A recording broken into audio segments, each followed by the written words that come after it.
Hello મિત્રો, નમસ્કાર મિત્રો. આપણે કહીએ ને, યોગ કર્મ સુકૌશલ તવ પૂજન કરવા કાજ પ્રભુ મારી કલા તવ ચરણ ધરો. આવો એક સાક્ષાત અનુભવ મને થયો જે આપની સાથે શેર કરી રહી છું. મિત્રો, આરએમસીની ગાડી દરરોજ સવારે કચરો લેવા માટે આવે. આમ તો કચરાવાળા આપણે છીએ, એ લોકો તો સફાઈવાળા છે. હવે એની અંદર હમણાં ઘણી બધી નવી ગાડીઓ આવી છે અને નવા નવા બધા લોકોની ભરતી પણ થઈ હોય એવું લાગે છે. એટલે અમારે ત્યાં જે આવે છે તે ગાડીની અંદર એક કપલ આવે અને ભાઈ છે ગાડી ચલાવે અને બેન છે એ ઘણી વખત નીચે રહીને બધાના કચરાને આ જે ડસ્ટબિન હોય એ લઈ અને ઠાલવતા જાય. ઘણી વખતે અંદર એટલો બધો કચરો હોય તો પોતે અંદર ઉતરીને એ કચરાને વ્યવસ્થિત ગોઠવતા જાય, પગથી એને થોડાક દબાવતા જાય અને વધારે કચરો સમય એવી જગ્યા કરતા જાય. આ બોલીએ એટલું સરળ કામ નથી મિત્રો, તમે બધાય સમજી શકો છો. હવે મિત્રો, છતાં એ બેનને હું જ્યારે જોઉં ત્યારે વ્યવસ્થિત વાળથી માંડી અને પગ સુધી વ્યવસ્થિત રીતે તૈયાર થયેલા હોય, લિપસ્ટિક પણ કરેલી હોય, એમના સમાજમાં જે પહેરાતા હશે એ ઘરેણાં પણ પહેરેલા હોય અને ખૂબ વ્યવસ્થિત એ બેન હોય. અને આપણે કચરો નાખવા જઈએ કે ડસ્ટબિન એમને આપવા જઈએ ત્યારે હળવું એવું સ્માઇલ પણ આપણી સાથે કરે. 2-3 દિવસ આ રાબેતા મુજબ ચાલ્યા પછી એક દિવસ મેં એ બેનને પૂછ્યું કે જ્યારે એ બેન છે એ ગાડીમાં નહોતા અને મારી ડસ્ટબિન લઈ અને કચરો ઠલવવા ગયા ત્યારે ઠલવીને પાછા આવ્યા ત્યારે મેં પૂછ્યું કે હે બેન, તમે આ કચરો લેવા આવો છો પણ કેટલા વ્યવસ્થિત તૈયાર થઈને અને આમ લિપસ્ટિક કરીને અને વ્યવસ્થિત એકદમ, તો તમને આ કેવું લાગે છે? ત્યારે એ બેને જે વાત કરીને મિત્રો, એ ખરેખર આપણને જીવન જીવવાનું બળ આપે. એ બેને સરસ વાત કરી. એમના ઘરવાળાને કીધું કે તમે આગળ જાઓ, હું હમણાં આવું છું. અને એ બેને વાત કરી કે જુઓ બેન, હું એવું સમજું છું કે મારું કર્મ એ મારી પૂજા છે, આ મારી એક જોબ છે, આ મારી સર્વિસ છે. તો તમે બધા કેમ જોબ ઉપર જાઓ તો વ્યવસ્થિત થઈને જાઓ? તો આ મારી જોબ છે, હું પણ મારી જોબની જગ્યાએ આવું ત્યારે હું પણ વ્યવસ્થિત તૈયાર થઈને આવું. મારા માટે તો આ એક પૂજા છે.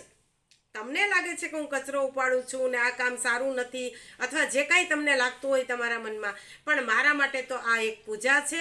કારણ કે આ કામ કરવાથી મારા પરિવારનો જીવનનો ગુજારો થાય છે. હું મારા બાળકોને ભણાવી શકું છું, મારા બાળકોને સારી રીતે જીવન જીવાડી શકું છું, એમની જરૂરિયાતો સંતોષી શકું છું. બીજી એક વાત બેન, મારી જોબ આ છે. હવે હું બહુ ભણેલી નથી, મારે તો દરરોજ આ જ કામ કરવાનું છે. હવે મારે દરરોજ આ કામ કરવાનું છે અને હું લઘર વઘર મન મારીને દુઃખી થઈને રડતા મોઢે આ કામ કરીશ તો પણ કરવાનું છે.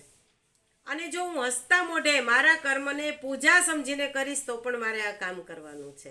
તો શા માટે હસતા હસતા આનંદથી આ કામ ન કરવું?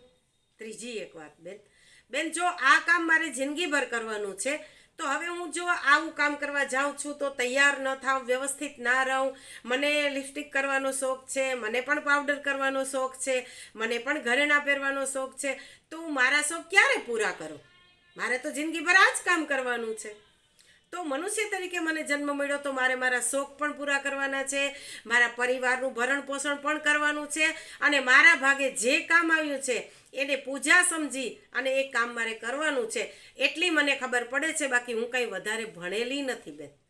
અને મને એટલી વધારે એક ખબર એ પડે છે કે ગમે તે વ્યક્તિ આપણને સામે મળે, એક કોઈ આપણને બોલાવે ત્યારે હળવા સ્માઇલથી આપણે એની સામે જોશું, એના હાથમાંથી ડસ્ટબિન લેશું. હું ગુસ્સાથી તમારા હાથમાંથી ડસ્ટબિન આમ લઈ લઉં ને ઘા કરીને પછાડીને પહેલાં એ કચરાની ગાડીમાં ઠાલવું તો પણ હું કરી શકું, પણ તો તમને મારા પ્રત્યે લાગણી નહીં રહી. આજે તમે મને બોલાવી, તમે મને આ બધી વસ્તુ પૂછી, શું કામ? તો કે હું દરરોજ તમારી સાથે સ્માઇલ કરું છું, તમારી સામે એવો મારો વર્તાવ હોય છે કે તમને મારી સાથે વાત કરવાની ઈચ્છા થઈ. બેન, આ જ માણસ તરીકેની મારી સફળતા છે.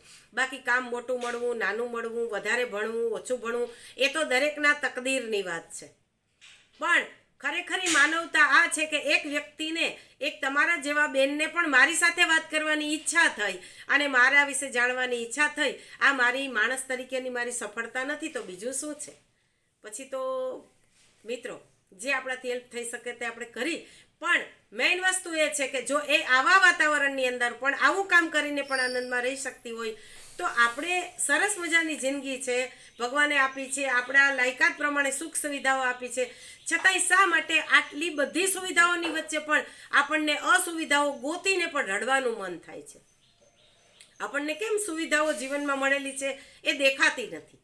સતત આપણી નજર ત્યાં જ હોય કે કઈ અસુવિધા મને તકલીફ આપે છે અને એનું વર્ણન કરી અને પછી રડતા રહેવું, રડતા બેસી રહેવું, જીવનને નિરાશ કરી દેવું, અરે આખા પરિવારને દુઃખી કરી દેવો, એવું જ આપણે સતત કરતા હોઈએ છીએ. બે ચાર બહેનો મળે તો પણ વાત તો એક જ હોય, અરે મારે તો આ તકલીફ, તો બીજા કે અરે તારે શું તકલીફ, મારે તો એનાથી મોટી તકલીફ છે. જાણે કે પોતપોતાની અસુવિધાને મોટી બતાવવાની હોડ લગાડી દીધી હોય એવી રીતના આપણે બધા જીવન જીવીએ છીએ. તો આ એક ગઈકાલે આ એક બેન છે ને એ મને જીવન જીવવાનો પાઠ શીખવી ગઈ અને એ પાઠ તમારી સામે શેર કરતાં મને પણ આનંદ થાય છે કે આવા પણ સુંદર મજાના લોકો છે એ સમાજમાં છે. તો એવા લોકોને જોઈને પણ આપણે આનંદમાં ન રહી શકીએ? ચાલો આવતીકાલે યોગા કર્મ સુકૌશલની એક નવી વાત સાથે મળીશું. સૌને જય શ્રી કૃષ્ણ.